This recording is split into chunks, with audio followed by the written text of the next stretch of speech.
Bonjour à tous, citoyens du monde. Alors aujourd'hui, je reviens sur une audio, toujours pour la communauté musulmane, sur le chantage affectif. Voilà. Moi, comme je dis, je tourne toujours autour des relations gendre, belle-fille, beaux-parents, qui sont quand même, c'est très important, je trouve, car c'est ça qui détermine un petit peu, qui détermine la réussite quelque part d'un couple et d'un foyer qui se construit.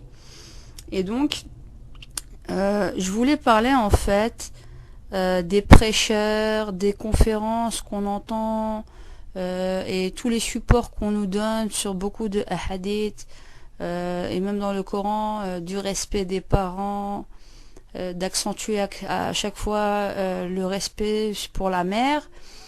Et, euh, et en fait, on oublie un point de départ qui est crucial.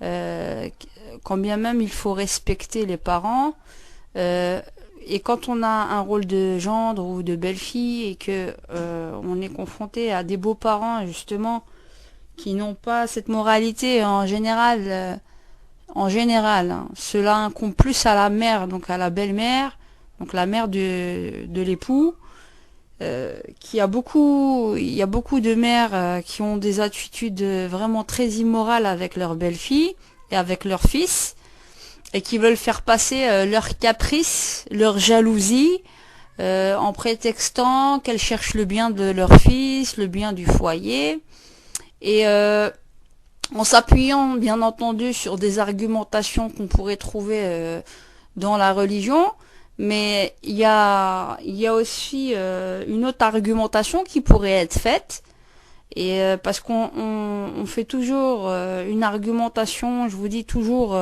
dans un sens bien particulier, et on oublie d'autres aspects. Et voilà, donc je voulais parler de ça par rapport, par exemple, donc on va nous sortir des hadiths ou bien des versets de Coran. Quelle est la personne qui doit avoir plus ton respect, plus ton amour. On va trouver des hadiths qui disent 3 fois ta mère et puis ton père. On va trouver alors le mari, donc beaucoup on dit tu dois faire passer absolument ta mère avant ta femme. Et c'est sur ça, sur ce point-là que je voudrais insister et relever certaines critiques. Donc, on estime, sous prétexte que la mère elle a un statut bien particulier en islam,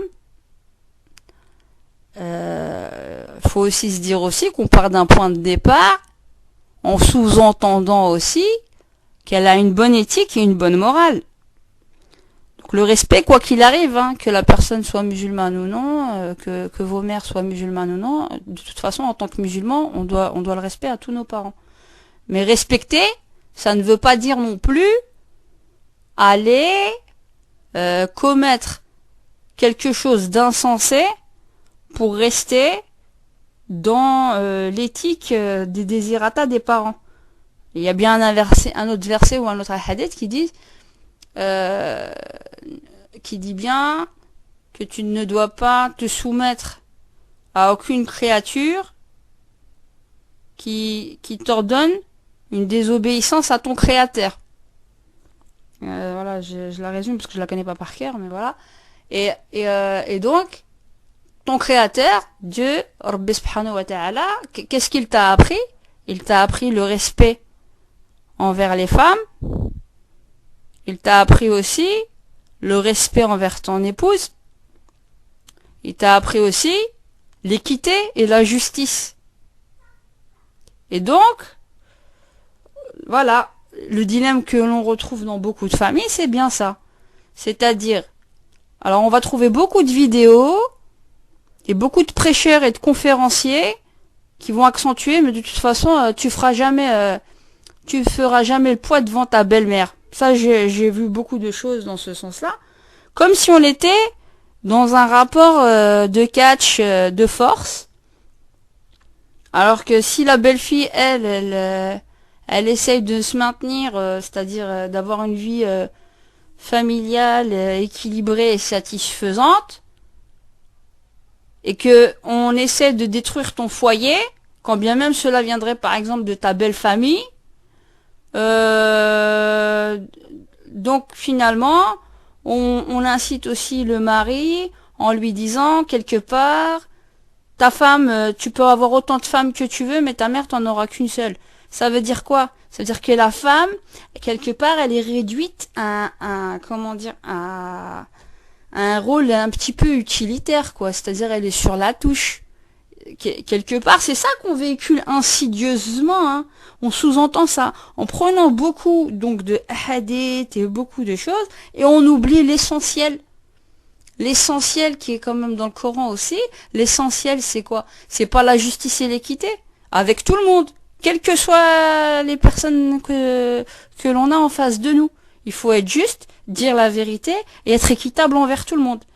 Donc on va dans des hadiths, on va fouiller tout ce qui viendrait peut-être dans notre sens, hein, pour pouvoir justifier notre injustice à l'égard, par exemple, d'une belle fille ou d'un gendre. Hein? C'est vrai que on n'a que des parents une fois, mais s'ils sont injustes, il ne faut pas céder. Moi, c'est ça que je dis. S'ils sont injustes, il ne faut pas céder. Et il faudrait aussi qu'on arrive à avoir des conférenciers un petit peu plus pointilleux et qui fassent très attention à ce qu'ils disent, au lieu de réduire un petit peu la femme comme un objet de jouissance. Parce que parmi vous, franchement, il y en a beaucoup qui vont se faire remballer. Hein. Si vous continuez à nous faire des conférences de ce genre et de dire que la femme, c'est ta femme, elle sera toujours sur la touche et qu'elle doit finalement toujours devoir à supporter l'injustice de la belle famille et toutes les incohérences qu'il y a et sous prétexte qu'elle va être bien auprès de son Seigneur, faut arrêter les conneries là, hein. Faut vraiment arrêter ça. Parce que vous êtes des hommes et vous cachez derrière ce statut que vous avez, vous n'êtes pas capable de dire vraiment les choses. Il y a beaucoup de femmes qui s'expriment pas, ou qu'on n'entend pas, ou que même dans des librairies islamiques, on voit pas beaucoup de bouquins de femmes, on en voit beaucoup d'hommes. Quand bien même elles seraient très occupées, mères de famille. Donc tout ça un petit peu est très orienté. Donc faut arrêter quoi de nous baratiner matin, midi, soir. Hein, quand vous avez des beaux-parents, quels qu'ils soient, hein, et vos propres parents, quels qu'ils soient, s'ils sont injustes, vous les écoutez pas. Moi c'est ça que je vous dirais. Ne les écoutez pas. Et quand bien même on a que une mère et un père. Voilà. Il faut savoir faire vraiment la part des choses, au lieu qu'on nous sorte, qu'on nous baratine et qu'on nous mouline la tête jusqu'à ce que nous travailler l'esprit et travailler l'esprit de beaucoup d'hommes en disant finalement ta femme c'est qu'une petite chose. Et on nous a mis même des vidéos du genre un homme handicapé qui dira oui ta femme elle pourra se barrer, demain elle pourra partir, je suis handicapé, c'est ma mère qui me change mes couches. C'est grave. Alors moi je pose la question, il y a combien de femmes sur cette terre, hein, qui torchent leur mari, qui sont handicapés et qui restent avec, hein? Faites les statistiques, hein, et puis ensuite venez nous parler.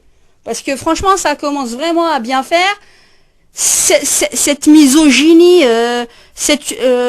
comment on rend la femme un objet, vous rendez la femme un objet comme ça, irrespectable. En disant qu'elle fera jamais le poids avec sa belle-mère, et de toute façon il a qu'une mère, il peut jeter la femme, il prendra une autre. Il y en a beaucoup qui vont finir célibataires, hein. Voilà, avec cette mentalité. Donc, parlez des vraies choses, faites des conférences, et faites des khutbahs sur les vrais problèmes, parce que ça commence vraiment à bien faire.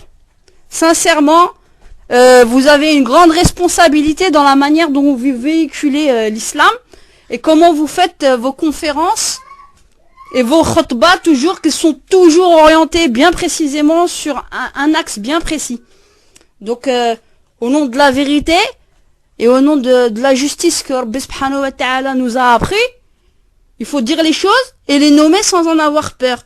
Si on a des parents injustes, faut pas les écouter. Quand bien même on est avec des conjoints qui sont corrects, faut pas les écouter. C'est ça que je dirais.